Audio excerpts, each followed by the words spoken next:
So guys আজকে বিকেলে চলে গেলাম আমি চা খাওয়ার জন্য।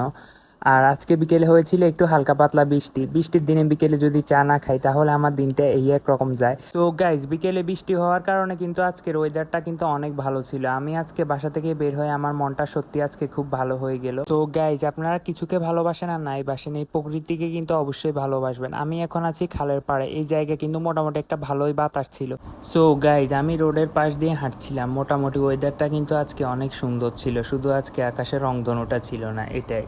সো গাইজ আমি দোকানে এসে প্রথমে মামাকে বললাম যে মামা আমাকে এক কাপ চা দাও ভালো করে বানিয়ে। আমি ওনার দোকানে কিন্তু সবসময় চা খাই, এ কারণে উনি আমাকে লিকারটা একটু বেশি করে চাটা একটু সুন্দর করে বানিয়ে দেয়। তো গাইজ আমি কিন্তু অনেক চা প্রেমিক, আমি বিকেলে চা খাওয়া ছাড়া আমার দিনটা যায় না। আমি বাসায় থাকি অথবা যে কোনো জায়গায় থাকি, আমার কিন্তু বিকেলে চাটা খাওয়াই লাগে। সো গাইজ তোমরা যারা যারা এখন আমাদের চ্যানেলটি সাবস্ক্রাইব করনি অবশ্যই চ্যানেলটি সাবস্ক্রাইব করে বেল বাটনটি দিয়ে দিবা।